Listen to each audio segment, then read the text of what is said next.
Bible ouverte, une méditation quotidienne avec la bergère Marie-Laure Bonnet.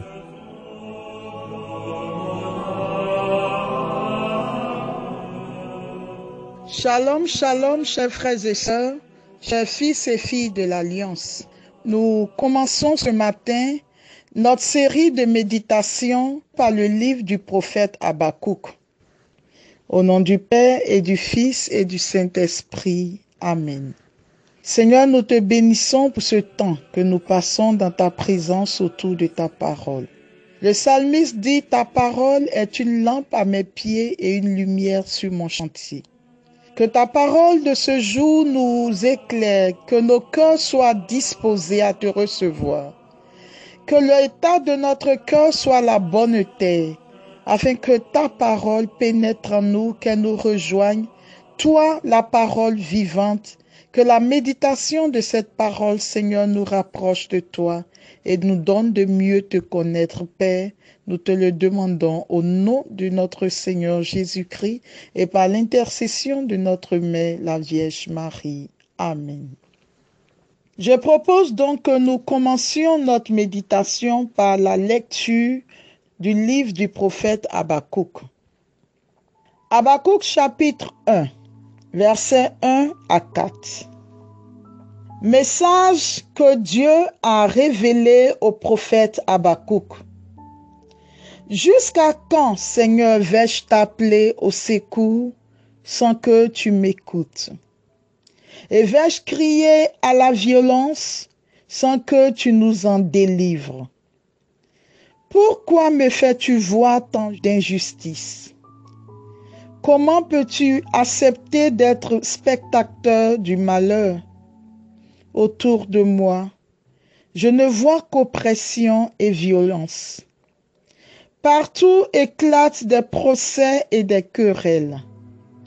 La loi n'est pas appliquée, la justice n'est pas correctement rendue, le méchant l'emporte sur le juste et les jugements sont faussés. Parole du Seigneur. Nous venons donc de lire ce passage du livre du prophète Habakkuk au chapitre 1, les versets 1 à 4, dans la version de la Bible français courant. Le prophète adresse une supplication au Seigneur. Il crie sa misère et sa souffrance devant son Dieu. Nous l'avons dit, Habakkuk exerce son ministère dans un contexte de crise. Sur le plan moral, en effet, on observe à l'époque du prophète Habakkuk un cortège de vices, la violence, l'idolâtrie, l'iniquité, l'oppression, la dévastation, l'injustice, la discorde, la dépravation, des contestations parmi le peuple. L'angoisse étreint le prophète à la vue de tout ce qui se passe. Ce qu'il observe soulève dans son cœur des questions angoissantes, au point où il ressent le besoin d'épancher son cœur vers Dieu afin d'être délivré du trou profond que toutes ces questions causent et suscitent en lui. Ce qu'Habakkuk voit est un grand problème pour lui et il n'arrive pas à comprendre pourquoi Dieu permet de telles choses. Il prie dans ce sens et depuis longtemps il prie, mais Dieu semble ne pas répondre. De nos jours, comme au jour du prophète Habakkuk, toute personne préoccupée par les intérêts de Dieu sur terre se rend bien compte que ces mêmes phénomènes se produisent dans nos sociétés actuelles. Le matérialisme. L'argent est devenu le Dieu de nos vies. Mammon s'est érigé en Dieu et occupe le trône qui appartient à Dieu dans nos cœurs. Il s'est fait passer pour Dieu. Il nous donne d'entrer dans des compromissions.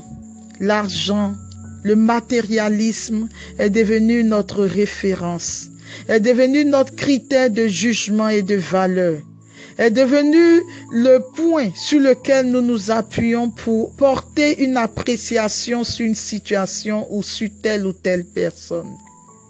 Nous constatons un règne de dépravation et des dérives sexuelles. La sexualité telle que Dieu l'a voulu n'est plus acceptée par nos sociétés. Nous voulons décider de nous-mêmes ce que nous voulons faire de nos vies sexuelles au nom d'une quelconque liberté. Tous ces péchés sexuels que nous observons, la course effrénée vers le pouvoir, au risque pour certains d'entre nous d'entrer dans de grandes compromissions. Nous sommes prêts à tout, au prix de tout, pour pouvoir avoir le pouvoir derrière lequel nous courons. L'absence ou la faiblesse d'un christianisme authentique est également quelque chose que nous observons dans notre société et bien d'autres mots. Toutes ces situations sont devant nous comme au temps du prophète Habakkuk. Mais ce que nous venons de lire du passage du prophète Habakkuk nous révèle que face à toutes ces situations, Habakkuk a crié et imploré la miséricorde de Dieu. Son âme ne pouvait pas comprendre pourquoi la société était si dépravée. Habakkuk portait en lui une souffrance face à tout ce péché qui se répandait dans la société. Chers frères et sœurs, à côté du prophète Habakkuk, nous avons observé, surtout depuis ces dernières années, la déchéance morale et spirituelle de nos sociétés. Combien parmi nous se sont tenus à la brèche dans la supplication, invoquant la miséricorde de Dieu, suppliant Dieu pour le péché de nos sociétés. Aujourd'hui, notre monde est en crise et toutes nos prières sont orientées dans le sens d'une délivrance. Seigneur, éloigne de nous la maladie et sauve-nous du coronavirus. Mais Dieu semble comme nous ramener à cette situation de péché préalable. Nous avons besoin, chers frères et sœurs, d'implorer la miséricorde de Dieu sur la situation de péché de notre monde, de nos sociétés. La sainteté du nom de Dieu est bafouée. Le nom de Dieu est mis à mal. Dieu est logé dans les rébus. Nos sociétés ne veulent plus de Dieu. Aujourd'hui, face à ce que nous vivons, nous sommes interpellés sur la qualité de notre vie, de notre monde, de nos sociétés. Lorsque nous lisons le deuxième livre de Chroniques, 2 Chroniques chapitre 6, à partir du verset 24 jusqu'au verset 31, il nous est dit ceci. Si ton peuple Israël est battu devant l'ennemi parce qu'il aura péché contre toi, s'il se convertit, loue ton nom, prie et supplie devant toi dans ce temple, toi, écoute du ciel, pardonne le péché de ton peuple Israël et ramène-le dans le pays que tu lui as donné comme à ses pères.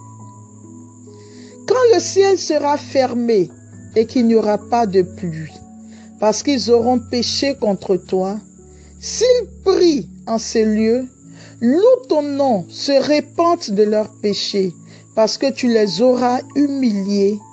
Toi, écoute du ciel, pardonne le péché de tes serviteurs et de tout ton peuple Israël. Tu leur indiqueras la bonne voie qu'ils doivent suivre et arrose de pluie ta terre que tu as donnée en héritage à ton peuple.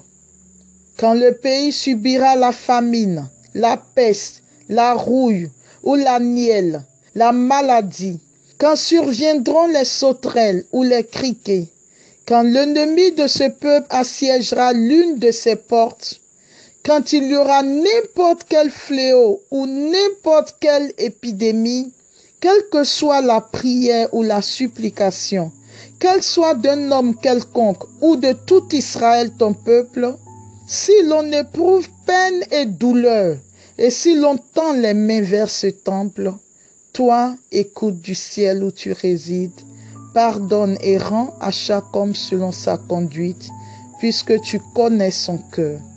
Tu es le seul à connaître le cœur des hommes, en sorte qu'ils te craindront et suivront tes voies tous les jours qu'ils vivront sur la terre que tu as donnée à nos pères. Chers frères et sœurs, ce livre que nous venons de lire, ce passage du deuxième livre de Chroniques que nous venons de lire, nous dit: si une maladie quelconque survient sur la terre, que ce soit par le fait d'un homme ou de l'ensemble du peuple d'Israël, si une personne quelconque, un homme quelconque ou tout le peuple lève la voix vers Dieu dans la prière ou la supplication et se répand de ses péchés, du péché du peuple, toi, Seigneur, écoute. Je voudrais, chers frères et sœurs, nous inviter à regarder nos vies. Avant même de crier à Dieu pour que le fléau s'arrête, regardons la vie de nos sociétés, regardons nos propres vies et implorons la miséricorde de Dieu. Demandons pardon au Seigneur pour nos négligences dans la prière. Demandons-lui pardon parce que comme le prophète Habakkuk, nous n'avons pas crié vers lui. Nous n'avons pas imploré la miséricorde de Dieu. Notre cœur ne s'est pas attristé face à la dévastation, à la dégénérescence de nos sociétés.